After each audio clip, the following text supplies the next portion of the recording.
Após vários anos de riqueza e satisfação, o mundo ocidental sofreu um choque no final de 2008. As nações entraram em pânico e os cidadãos despertaram de um longo e sereno sono. A festa havia acabado. Então, os governos utilizaram seus recursos, prometendo corrigir a situação. Entretanto, após gastarem bilhões e terem intervido sem hesitação em todos os setores da economia, os problemas apenas pioraram. A mídia, as universidades, os mais diversos fóruns políticos e, é claro, os cidadãos comuns, todos já citaram diversas causas para a origem da grande recessão. A ganância, a falta de regulação, a mera ocorrência de ciclos recorrentes na economia, todas elas tendo uma mesma origem. A culpa é do capitalismo. O mercado, ao ter dado excessiva liberdade aos cidadãos, nos levou a isso. Que parte desta declaração é verdadeira? O livre mercado seria realmente o responsável pela maior crise econômica da era moderna? No mais, existe realmente um livre mercado na sociedade atual? No vivimos en sociedades de mercado, vivimos en unas sociedades que son híbridos de libertad y de coacción. Todas las sociedades son así. Echarle la culpa de la crisis al mercado es ignorar la realidad. Esta es la realidad. La sociedad y la economía están muy intervenidas, particularmente en los sectores que entran en crisis, como fue la construcción y, por supuesto, el dinero.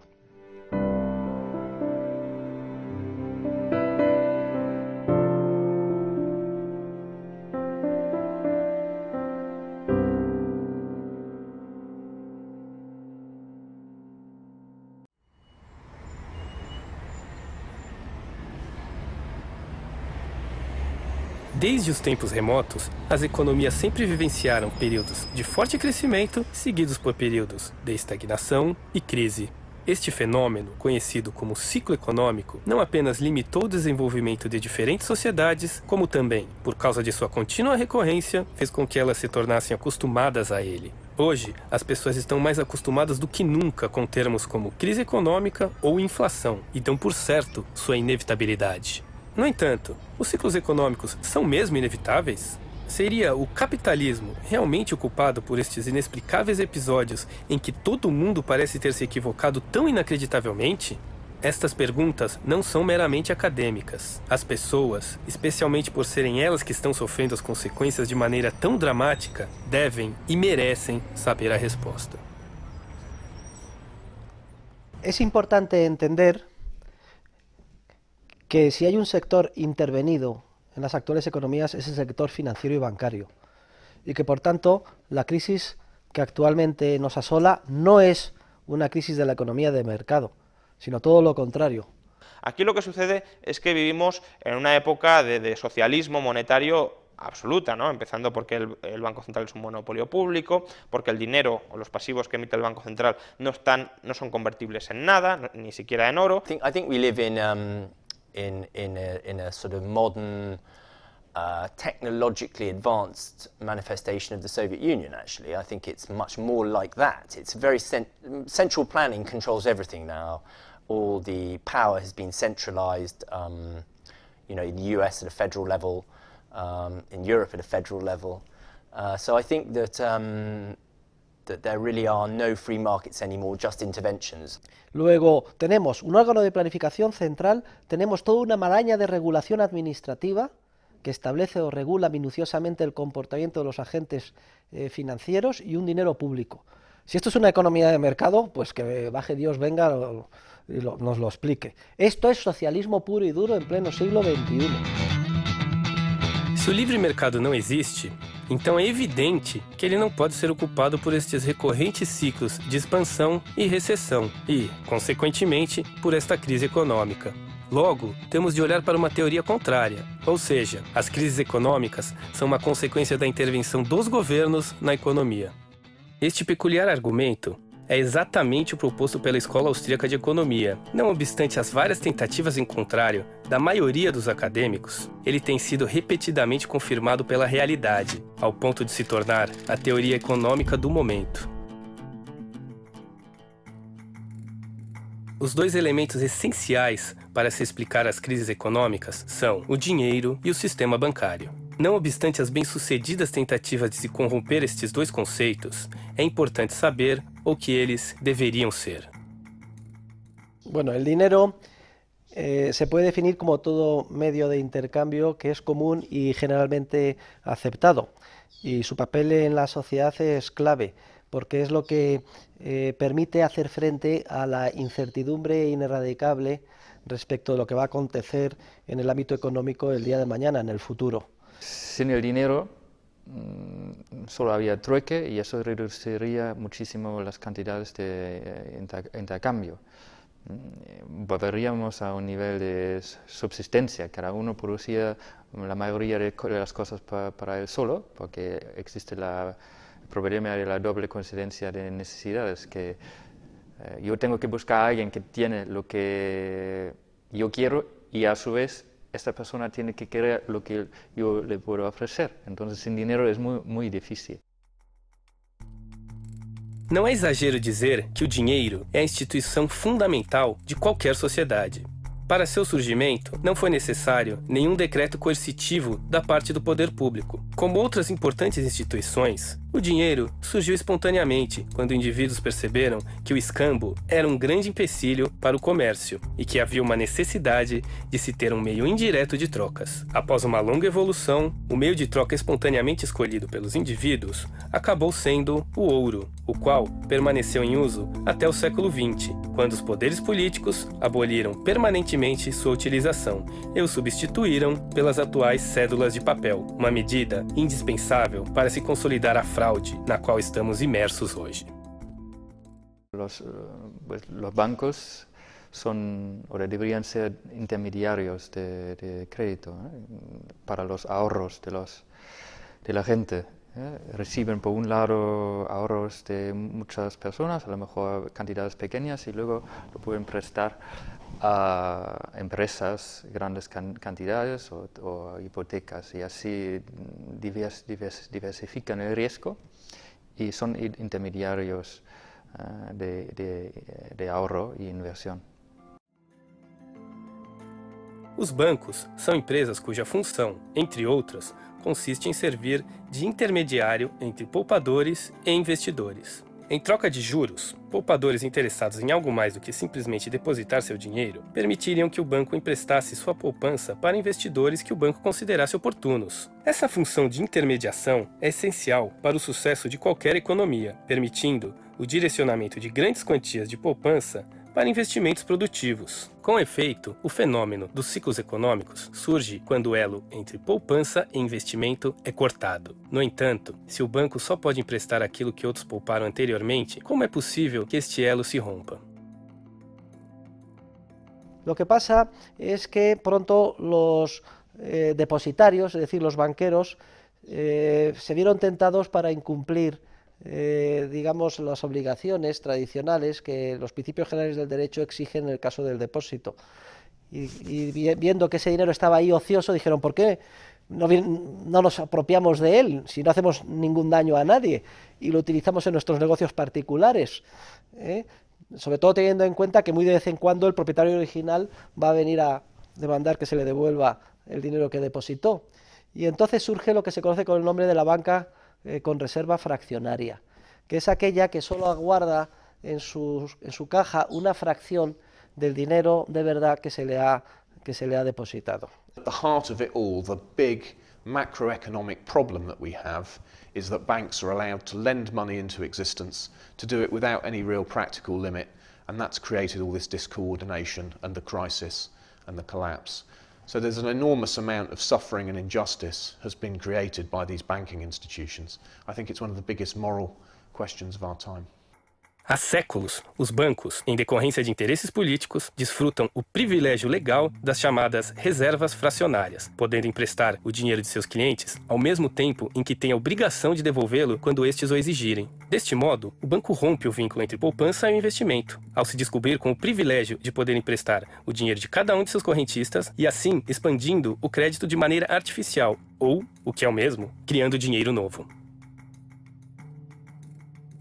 Assim, quando uma pessoa deposita 10 mil euros no banco, este está legalmente obrigado a guardar apenas 2%, podendo emprestar o resto a outro cliente.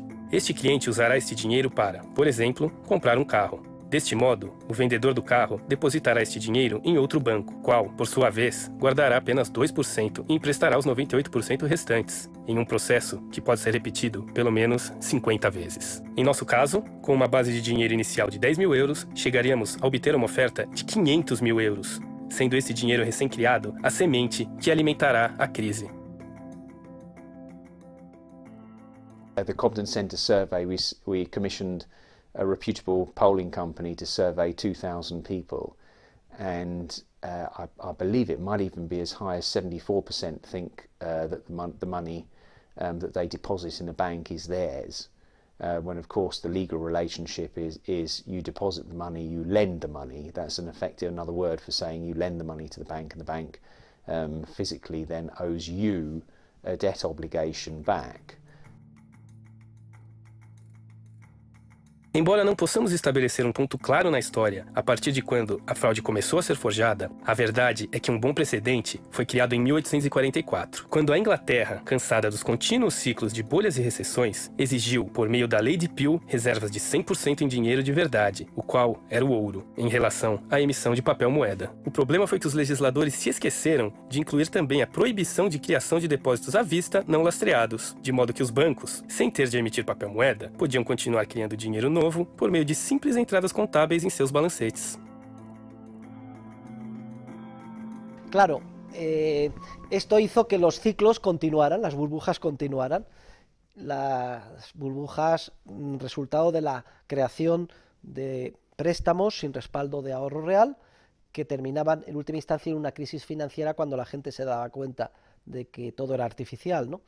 Entonces, se pone de manifiesto que cada un número regular de años los banqueros privados, cuando vienen las crisis financieras, son insolventes porque no tienen el dinero en efectivo, en oro, necesario para devolver todos los depósitos que han creado. Y entonces, ineludiblemente, es necesario crear un prestamista de última instancia que les salve de los apuros cada vez que vienen mal dadas. Entonces no hay más remedio que eliminar el oro como, digamos, patrón monetario y sustituirlo por un sistema monetario puramente papel, es decir, lo que se conoce con el nombre de las leyes de curso legal o forzoso.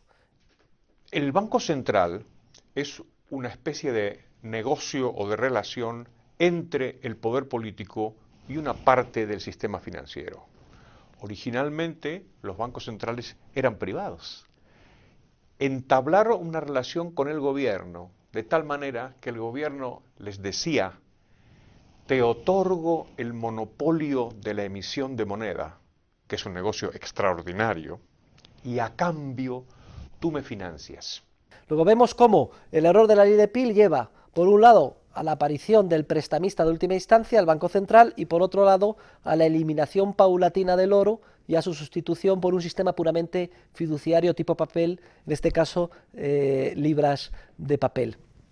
Whereas in 1971, the Bretton Woods system folded completely with the closing of the gold window by the Nixon administration in the US, leading us into a world of global paper currencies, where every currency in the world is confidence-based as opposed to being physically backed. I have directed Secretary Connally to suspend temporarily the convertibility of the dollar into gold or other reserve assets, except in amounts and conditions determined to be in the interest of monetary stability and in the best interest of the United States. Concluindo, o sistema financeiro atual, baseado na criação de bancos centrais, na substituição de dinheiro genuíno por cédulas de papel e no privilégio legal concedido aos bancos para que possam manipular arbitrariamente a poupança de seus clientes, é a razão para que o poder político continue, à custa de sua própria sobrevivência, gerando tanto crises econômicas quanto suas dramáticas consequências. Los gobiernos quieren gastar.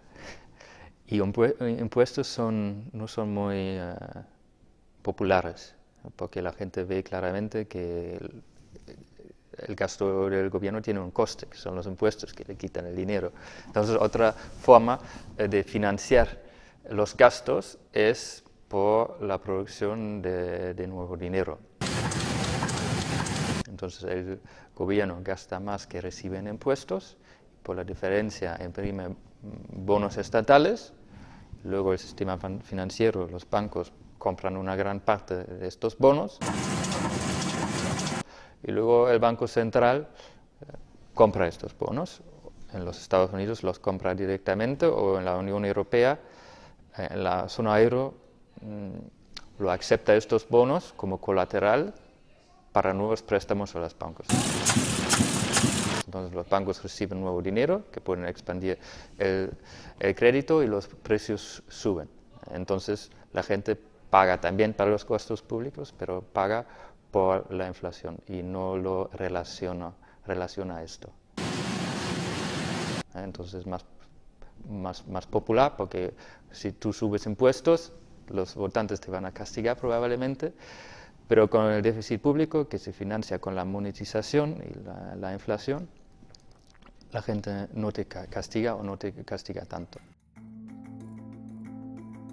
Na prática, o sinal que desencadeia o início de um ciclo econômico é a redução das taxas de juros. Quando os juros caem, os empreendedores se põem a iniciar novos empreendimentos que aparentam ser lucrativos. Seriam de fato lucrativos, caso os juros diminuíssem em decorrência de causas naturais, como o aumento da poupança real das pessoas. O problema é quando a redução dos juros se dá em decorrência da manipulação dos bancos centrais e dos governos, levando os empreendedores a cometerem erros graves de maneira maciça. Em princípio, haverá uma expansão econômica, o desemprego será drasticamente reduzido, os salários irão crescer, as ações irão subir, o valor dos investimentos aumentará e, em decorrência de tudo, as pessoas passarão a crer que finalmente poderão ter um padrão de vida mais elevado. No entanto, tudo acaba se revelando uma grande mentira. O resultado é que, como a redução inicial dos juros foi artificial, os projetos iniciados pelos empreendedores, incluindo todos os seus aparentes benefícios, se revelam desastrosos. Desastrosos tanto para as pessoas quanto para os próprios bancos, que, fazendo uso de seu privilégio legal, não apenas tomaram emprestado o dinheiro daqueles que não queriam emprestar, como também o emprestaram para pessoas que agora estão incapazes de gerar lucros suficientes para quitar seus empréstimos, e que também investiram em ativos que estavam com valores inflados, e que agora estão prestes a se desvalorizar. Quando os juros voltam a subir, os bancos terão problemas com a inadimplência de seus devedores e nem sequer poderão arrestar o patrimônio do devedor, pois seus valores caíram. A situação poderá ser tão dramática que nem mesmo os bancos centrais poderão ajudar. A única solução será a recessão econômica. Processo esse em que terão de ser expurgados todos os erros causados pela penosa e interesseira relação entre os próprios bancos centrais e o governo. ¿Y quién paga todo esto? Pues los usuarios de la moneda. En este sentido, es un gran fraude. La clave del sistema es que se trata de una especie de fraude legal. Ni siquiera los banqueros privados a nivel individual son conscientes del enorme daño que hacen creando de la nada créditos con cargo a depósitos de nueva creación, que son sus asientos en el pasivo de sus balances. El sistema monetario es un sistema legal. Tiene todos los plácemes de las constituciones y las leyes. Dentro de ese sistema es donde se generan unos procesos especulativos de burbuja y finalmente de crisis.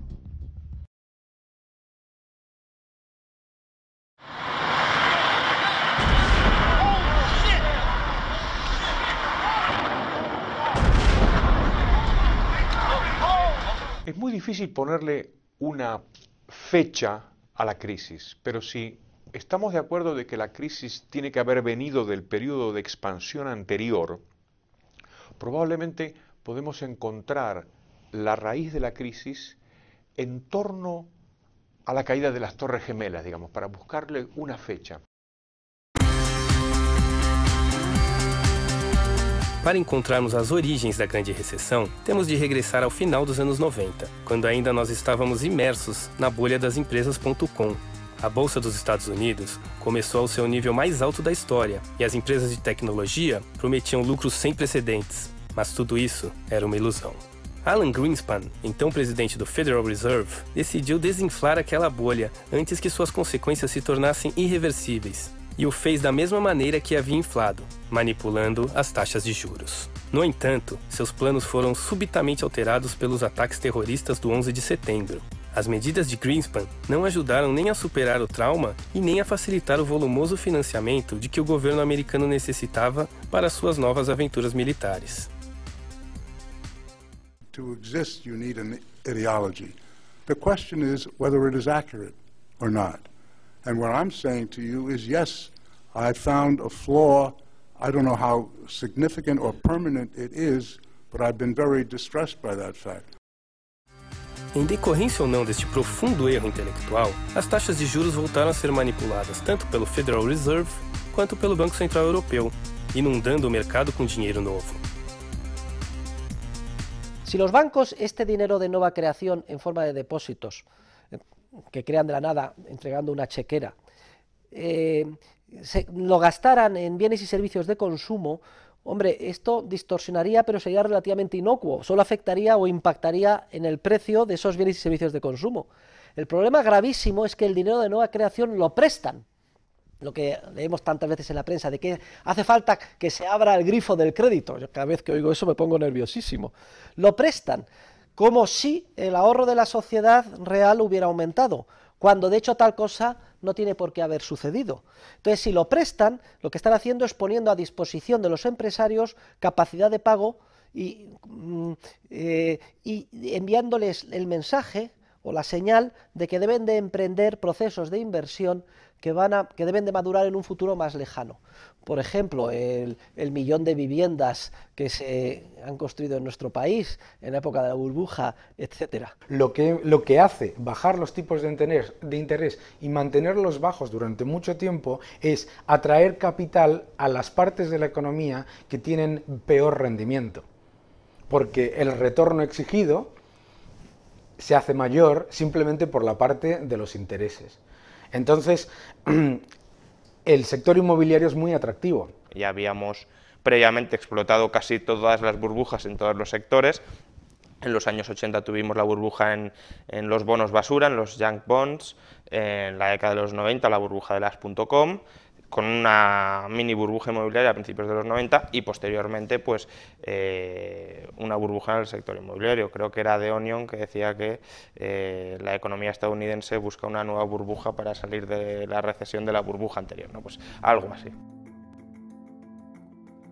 À medida que avançava a manipulação dos governos e de seus bancos centrais, o segredo da prosperidade parecia ter sido novamente descoberto. A ilusão das pessoas era crescente, assim como os salários, os lucros das empresas e as ações das bolsas. O setor imobiliário parecia crescer indefinidamente, e os bancos viram nele uma grande oportunidade de negócio. Uma oportunidade que parecia ainda maior por causa do privilégio legal de poder utilizar livremente o dinheiro de seus correntistas, o que os levou a conceder empréstimos, inclusive para pessoas que, claramente, eram incapazes de pagar suas dívidas. Las hipotecas llamadas subprime son nada más que un ejemplo de lo que sucede cuando el crédito se expande de manera desordenada, muy por encima de lo que son los ahorros de la gente. Esto es simplemente cuando hay crédito fácil. Cuando hay crédito fácil se rebajan los requisitos para conceder créditos. Y al final lo que pasó es que simplemente se daban créditos a cualquiera. No era necesario que uno demostrara tener ningún aval. Além das maneiras já explicadas, os bancos começaram a se financiar vendendo empréstimos, chamados securitizações, que eles próprios haviam concedido. Basicamente, quando um banco concedia, por exemplo, 100 hipotecas nos Estados Unidos, ele podia empacotar essas hipotecas e vendê-las para qualquer investidor que estivesse interessado em sua possível lucratividade, fosse ele um fundo de pensão suíço ou um banco japonês. Desta forma, o banco americano recuperava imediatamente o investimento realizado e podia, em seguida, conceder novos empréstimos, os quais, por sua vez, seriam revendidos mais tarde, reiniciando todo o processo. Como consequência, quando a crise posteriormente estourou nos Estados Unidos, seus efeitos seriam sentidos em todo o mundo. Os nomes dos bancos, que graças à intervenção estatal fizeram desta atividade seu principal negócio, viriam aparecer diariamente nas páginas dos principais jornais do mundo, alguns anos depois. Pensaban que la burbuja iba a continuar, entonces casi daba igual si la gente no puede pagar su hipoteca, aunque el riesgo estaba muy alto que no iban a pagar, porque al final el banco entonces recibe la casa, y como la casa sigue creciendo en valor, pues se quedan con la casa y luego la vendan con un beneficio, ¿no? Es decir, pensaban que la burbuja iba a continuar. Estas falsas perspectivas econômicas não foram o único fator que estimulou os bancos a continuar com práticas que mais tarde se revelariam suicidas. Como se não bastasse seus privilégios legais, os governos ainda dedicaram grandes esforços para garantir que as atividades dos bancos não declinassem. Um exemplo muito claro foi o trabalho efetuado pelas empresas hipotecárias Freddie Mac e Fannie Mae, que basicamente dedicaram seus esforços à lucrativa tarefa de comprar as hipotecas securitizadas que os bancos já haviam vendido, reempacotá-las e revendê-las, sabendo que contavam com a garantia implícita do governo americano. Se quebrassem, sabiam que o governo assumiria a dívida, como realmente aconteceu. No entanto, até então, sua atividade servia para que os bancos contassem com novos fundos, reiniciassem o processo, securitizando não só hipotecas, mas também empréstimos para consumidores, para estudantes, para aquisição de carros, deste modo, inflando ainda mais a bolha e expandindo outros tipos de negócios. Dentre eles, destaque para seguradoras financeiras e agências de classificação de crédito. Las agencias de calificación básicamente se dedicaban a, cuando los bancos titulizaban o emitían deuda para financiarse ellos mismos, decían, bueno, esta titulización o esta deuda es de esta calidad, de muy buena calidad, por ejemplo, y por eso cobraban. Y luego las agencias aseguradoras lo que hacían era asegurar, como su nombre indica, que si quebraba o si se impagaba, mejor dicho, esa deuda, ellas responderían a través de un instrumento financiero llamado CDS, ¿no? Seguro contra riesgo de impago. Al principio todo iba muy bien. ¿Por qué? Las aseguradoras mismo pues iban asegurando, y como nadie impagaba, pues cobraban por la prima del seguro, pero no desembolsaban nada. Y luego las agencias de calificación, porque normativamente, por regulación, era obligatorio pasar por ellas. Com o tempo, à medida que a manipulação dos bancos centrais e dos governos fez com que os investimentos se concentrassem em atividades específicas, como o setor imobiliário, não demorou muito para que houvesse uma escassez de investimentos em outros setores da economia, como o de matérias-primas, vital para sustentar a construção civil. Esta escassez de investimentos levou a um forte aumento nos preços, que os beneficiários da expansão creditícia tentaram repassar, sem sucesso, para os consumidores, o que levou ao fechamento de várias empresas e as consequentes demissões em massa. Si tú repercutes aumentos de costes en toda la economía a los consumidores se les acaba la renta. Entonces, tú tienes que, como consumidor, tienes que empezar a discriminar. Me han subido un 20% la gasolina y me han subido la comida un 30%. Tú tienes que elegir, ¿viajo menos o como otro tipo de productos más baratos? Y al elegir, pues estás quitándoles demanda a unos y dándosela, o manteniéndosela, mejor dicho, a outros. Diante desta situação, Greenspan cautelosamente começou a elevar as taxas de juros que ele mesmo havia previamente reduzido, com as consequências que já conhecemos. Mas os estragos já estavam feitos. Os setores mais inflados pelo boom artificial dos anos anteriores começaram a se contrair, sendo incapazes de lidar com a subida de preços das matérias-primas. As empresas começaram a quebrar, especialmente durante o ano de 2007, deixando várias pessoas desempregadas e com enormes dívidas a serem pagas. Os calotes do subprime dispararam, o que rapidamente quebrou os investidores de todo o mundo que haviam adquirido essas hipotecas. A enorme manipulação feita pelos governos e seus bancos centrais era agora evidente. E com ela, o enorme volume de investimentos errôneos que haviam provocado.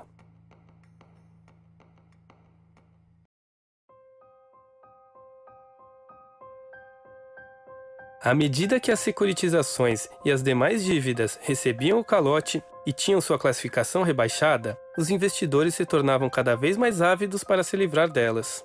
Em meados de 2007, quando foram produzidos os primeiros alertas de que algo grave estava ocorrendo, os bancos centrais, em pânico, embarcaram na precipitada e suicida manobra de injetar enormes quantias de dinheiro nos bancos para gerar confiança. O Federal Reserve, já com Bernanke no comando, foi ainda mais longe, reduzindo, em apenas 8 meses, as taxas de juros de 5,25% para 2%, tentando resolver o problema da mesma maneira que o havia criado. Conforme esperado, a situação se agravou ao acentuar a inflação, especialmente nos mercados de câmbio e, acima de tudo, nos de matérias-primas. A combinação de desemprego, queda do poder de compra, regulamentações estatais e, principalmente, a continuação do ajuste da estrutura produtiva, que ainda não havia terminado, fizeram com que os calotes dos bancos continuassem crescendo até meados de 2008, quando ocorreu a primeira quebra vultuosa do sistema bancário americano. El problema de Bear Stearns, ¿cuál fue? Pues que empezaron a ver los inversores que su cartera de titulizaciones era de mala calidad. Tenía un impago, una ratio de impago muy grande. Entonces, claro, tú como inversor te planteabas, ¿debo refinanciar a Bear Stearns si sus inversiones tienen un agujero muy grande, si hay un riesgo de impago muy grande? Porque en cualquier momento, si yo le refinancio, me puede dejar de pagar a mí porque no se va a cobrar de las hipotecas. Bear Stearns fue el mini shock, porque Bear Stearns por lo menos se generó con de una manera abierta en el mercado. El gobierno apoyó ligeramente a Bear Stearns, pero JP Morgan compró los activos. Fue una quiebra ordenada. El problema fue Lehman. Imediatamente surgiram rumores acerca da solvência de Freddie Mac e Fannie Mae, pois o governo americano anunciara que, caso necessário, iria socorrê-las. Apesar da aparente calmaria que estas declarações geraram, já estava evidente a quebra de ambas, com o governo americano optando por injetar 200 bilhões de dólares nelas. Tudo foi em vão.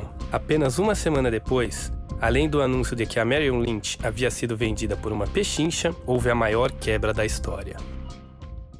Todos los bancos tenían deuda o titulizaciones garantizadas por Freddie Mac y Fannie Mae. Entonces, si los bancos de inversión habían invertido en esto y estos activos ya empezaban a ser de mala calidad porque estaban rescatadas, ¿qué pasaba con esos bancos? Y ahí, pues, a Lehman Brothers le pasó algo muy parecido a Bear Stearns en marzo. El problema para mí empezó realmente con Lehman, que fue cuando se empezó a constatar de manera evidente que los estados decidían quién se rescata, quién sobrevive y quién no. Era un banco too big to fail, ¿no? Era un banco que no se podía permitir que quebrara. Y ahí se permitió que quebrara. Y al quebrar, pues digamos que todo el castillo de naipes de expectativas sobre el que se había construido el sistema financiero mundial, que los bancos nunca iban a quebrar, pues se vino abajo. Se introduce tal nivel de incertidumbre en el mercado sobre los activos que estos bancos tienen, que estos bancos, ellos mismos, dejan de prestarse entre ellos. Luego también la agencia aseguradora AIG, como se empezaron a multiplicar los impagos y tenía tantos seguros contra impagos, pues también empezó a recibir un montón de reclamaciones de reponme el capital y no podía hacer frente a ello, con lo cual fue otra que tuvo que ser rescatada porque si no habría quebrado y se consideraba inaceptable que quebrara. Al final, ¿qué sucedió? Bueno, pues la Reserva Federal sostuvo el crédito a corto plazo. Solo prestaba a corto plazo la Reserva Federal, no como luego, que se ha puesto a comprar activos a 30 años, que eso es una barbaridad.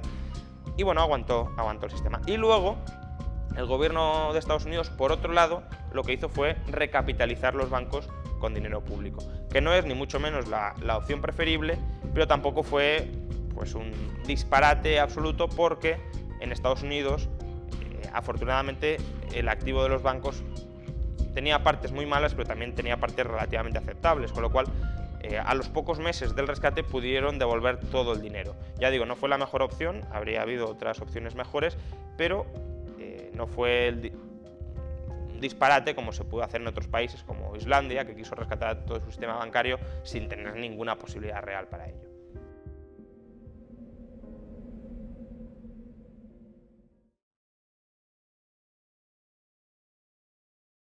Uno de los aspectos más interesantes de la crisis es cómo las diferencias políticas, que al parecer eran abismales antes de la crisis, después de la crisis desaparecen. Y todos los gobiernos del mundo han salido a expandir la oferta monetaria con rescates bancarios, a subir los impuestos, a subir el gasto público, todos. Las políticas gubernamentales contra la crisis tuvieron dos fases claramente diferenciadas. La primera, que se correspondería con el cuarto trimestre de 2008, fue el rescate o estabilización del sector financiero. Probablemente dentro de la retórica de la crisis, de las expresiones más desafortunadas, es la expresión rescate. ¿Por qué? Y porque carece de connotaciones peyorativas. ¿Quién va a estar en contra de un rescate? Parece que un rescate necesariamente es bueno. Y ahí esto es un grave error, puesto que hay bancos, entidades que no deberían haber sido rescatadas. La manera correcta de haber hecho esto, y que no habría costado ni un solo euro y además, o dólares, y además se habrían asignado exactamente las pérdidas a los responsables de ello. Bueno, lo primero, los bancos que sean insolventes, los accionistas lo pierden todo. Es de sentido común. Una empresa que está quebrada es una empresa que pierde, cuyos accionistas lo pierden todo, por definición. Luego, como tenemos un exceso de deuda sobre el activo, de pasivo sobre activo, que así se define la quiebra, sería cuestión de convertir una parte de esos pasivos en fondos propios. Esta operación se conoce como capitalización de deuda y también es bastante recurrente en el sector privado empresarial distinto del financiero. De manera que, por ejemplo, los acreedores de deuda subordinada, que es una deuda basura básicamente, se convierten en accionistas. No cobran el dinero, porque obviamente el banco está quebrado, no cobran nada, o no cobran en dinero, sino que cobran en acciones. Luego, si ni siquiera con los deudores subordinados conseguimos reflotar el banco, pues ya vamos escalando un poco, ¿no? Pasamos a los acreedores a más largo plazo, a los acreedores que han comprado otros instrumentos de riesgo, etc. Lo último que habría que tocar serían los depósitos a la vista, porque claramente quien ha metido dinero en un depósito a la vista en un banco no es porque esté esperando hacer una inversión especulativa a largo plazo. Por tanto, primero vamos tocando las inversiones, por orden de prelación, las inversiones más especulativas y más a largo plazo, y eso lo vamos convirtiendo en accionistas. ¿El resultado? Pues que cuando hayamos convertido una masa mínima de acreedores del banco en accionistas, el banco estará recapitalizado. Si hay pérdidas, por ejemplo, si las acciones caen mucho de precio por debajo de lo que esperaban cobrar los acreedores, pues lo siento mucho, pero usted invirtió en el banco a riesgo y se ha arriesgado a perder dinero. No habría que haber metido ni un solo euro o dólar del contribuyente. Y tampoco es que sea una conversión tan exagerada de deuda. Para que nos hagamos una idea, la mayoría de bancos estadounidenses, convirtiendo menos del 5% de todos sus pasivos, estaban recapitalizados automáticamente. Porém, ao contrário, os países optaram por socorrer os bancos com dinheiro de impostos. O exemplo mais ultrajante foi na Irlanda, com a criação de um chamado Banco Ruim. Utilizando esta fórmula, o setor público optou por comprar todos os ativos tóxicos dos bancos a preços inflados, de modo que tal investimento nunca seria recuperado. Outra medida colocada em prática nos Estados Unidos constitui em converter o Estado em acionista dos bancos, com a arriscada intenção de recuperar seu investimento quando a situação se normalizasse. Em ambos os casos, a posição privilegiada dos bancos ficou explicitada e os cidadãos tiveram de aturar seu dinheiro sendo usado para salvar empresas insolventes que, acima de tudo, poderiam continuar pagando dividendos e fartos bônus para seus executivos, como se nada houvesse ocorrido. Una vez se consiguió la estabilización del sistema financiero, se pensó que lo único que hacía falta para ya volver a recuperarnos era que a la economía real, que había quedado un poco pachucha, pues darle alguna alegría, estimularla un poco. En esto consiste el Plan Español de Estímulo de la Economía y el Empleo, que desde hoy vamos a llamar Plan E. ¿Qué sucedió? Pues que claro, ¿quién compró esa deuda pública durante años? El sistema bancario. Cuando se empieza el proceso de endeudamiento de los estados, se continúa con el proceso del endeudamiento de los bancos. Y ese ha sido, es difícil decir quién fue primero, la gallina o el huevo, pero lo que sí es fácil es decir que lo que hemos tenido ha sido un proceso en el que los dos estaban participando del mismo problema e impulsando el mismo problema a la vez. La estabilización y el rescate del sistema financiero, que como digo tenía su parte de lógica que habían acometido a finales de 2008 se truncó en 2010 y sobre todo en 2011. ¿Por qué? Porque contaminaron todo el balance de los bancos y lo contaminaron con activos tóxicos, esta vez no hipotecarios, sino de deuda pública. Si suponemos que no se podrían haber corregido las cosas antes, o sea, si damos por supuesto que la historia anterior es inevitable y nos encontramos con el estallido de la crisis, ahí había que abordar diferentes soluciones. Una es la apertura de los mercados.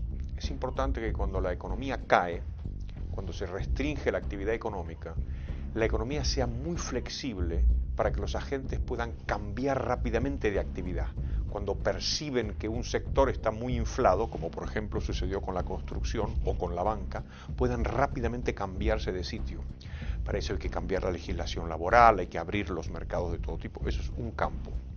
El otro campo es el campo de la hacienda. Y ahí lo que habría que haber hecho es bajar el gasto público, bajar los impuestos y bajar la deuda pública. Los gobiernos hicieron estas tres cosas al revés. Subieron los impuestos, subieron el gasto y subieron la deuda pública. Y el tercer campo es el campo bancario, claro. Intentar reformar el sistema ajustándolo de tal manera que esa capacidad natural dentro de este sistema que tiene para crear burbujas se vea un poquito mitigada en el futuro.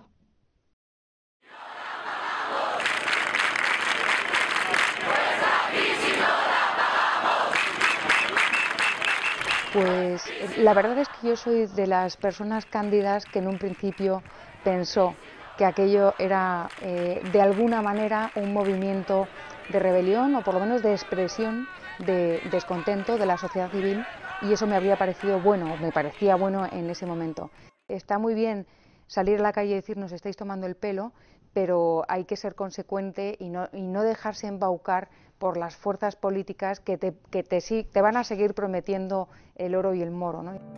Ainda mais grave que a ignorância econômica das pessoas é o fato de que as ideias mais perigosas, aquelas que levaram todos a sofrer a grande recessão, são exatamente as defendidas profusamente entre os supostos intelectuais. A semente do mal, plantada há anos por Keynes, viceja por meio das ideias de economistas famosos, como Greg Menkel, que a fim de condenar a poupança e estimular o consumismo, chegou a propor a eliminação por sorteio de todas as cédulas, com os números de série selecionados em um bingo. Medida esta apoiada por Paul Krugman, o economista que, fiel aos seus ideais, aconselhou em 2001 a criação de uma bolha imobiliária e que, após esta ter estourado, em vez de reconhecer seu erro, foi ainda mais longe, chegando a elogiar coisas como a guerra do Iraque e até mesmo conclamar a invasão alienígena como uma maneira de se sair da crise. They tell us that we should have more credit. More credit is the thing that got us into the problem in the first place. They should tell us we should have more spending. More spending was government spending was the thing that got us into the trouble. They tell us we should have more regulation, and it's all various different flavors of regulation. It doesn't really necessarily matter what it is. It's just more of it. And all these things have failed. Absolutely failed. Para evitar la repetición de ciclos recurrentes de auge, crisis financiera y recesión que vienen asolando la economía de mercado desde hace 200 años, sería preciso rediseñar el sistema financiero y bancario a nivel mundial y hacerlo compatible con las exigencias de una economía de mercado, de un sistema capitalista, que se basa en el cumplimiento estricto de los derechos de propiedad. Y esto implicaría tres reformas. En primer lugar, completar la ley de Peel allí donde quedó incompleta, es decir, exigir también el coeficiente de caja del 100% para los depósitos a la vista y equivalentes. Cuando digo equivalentes es porque la banca también vende muchos depósitos supuestamente a plazo, pero que en realidad te dicen sottovoce que los puedes retirar sin penalidad cuando quieras. Eso también son depósitos a la vista. Y es para mí un motivo de gran satisfacción que hace escasamente un año, en octubre o en septiembre del 2010, dos diputados Tory presentaron un proyecto de ley en esta misma línea y además me citaron en el Parlamento británico. Perhaps instead we should now begin to listen to those economists who saw the credit glut that preceded the crash as the problem. The Cobden Centre, the Von Mises Institute, Herta de Soto, they all grasped that it was the overproduction of bogus candy floss credit before the crunch that gave rise to the credit crunch. it's time to take seriously their ideas on honest money and sound banking. Now, the Keynesian monetarist economists might recoil in horror at the idea. Their orthodoxy holds that without these legal privileges for banks, there would be insufficient credit. The oil that keeps the engine of capitalism working, they say, would dry up. The machine would grind to a halt. Not so. Under my bill, credit would still exist, but it would be credit backed by savings. In other words, it would be credit that could fuel an expansion in economic capacity that was consummate with savings or deferred consumption. It would be, to use the cliche of our day, sustainable. It's an amazing thing just how few members of Parliament in the UK really understand the monetary system. It's such a fundamental institution in a society based on the division of labour, and yet most members of Parliament don't study money. Even members of Parliament who are good economists don't usually study the institution of money itself and the real details of the way banking works. La segunda medida esencial sería acabar con el órgano de planificación financiera, es decir, este que hemos denominado Banco Central. Los bancos centrales ya no serían precisos con un coeficiente de caja del 100% como prestamistas de última instancia, ya no habría que proteger a la banca. Si en cualquier caso de pérdida de confianza, cuando fueran los depositantes a por su dinero, siempre estaría allí. Por tanto, ya no sería preciso. Y además dejarían de actuar de manera perversa, como actualmente están actuando cuando pretenden fijar el tipo de interés. Conseguiríamos, por tanto, eliminar el último bastión del socialismo que ha quedado después de la caída del muro de Berlín, que son los bancos centrales. Y en tercer lugar, la tercera medida responde a la siguiente pregunta: ¿quién se ocuparía de la base monetaria? Y lo que propongo es la reintroducción del patrón oro, un patrón oro clásico con coeficiente de caja del 100%. El stock mundial de oro ha venido creciendo en torno al 2% al año, y además tiene la ventaja de que el oro no se puede manipular ni crear al antojo de los gobernantes. El oro supone una especie de corsé que disciplina la acción de todos los agentes que participan en una sociedad y en el mercado. Por eso el oro es una institución esencial y tan importante para el avance de la civilización. I think the average worker would be very much supported by a gold standard, or rather by a disciplined monetary system, because the purchasing power of his money will not be diluted on an annual basis. In other words, he will be able to buy the same amount of goods and services, and potentially even slightly more goods and services on an annual basis. Effectively, what it does is remove the stealth effect of inflating the money supply.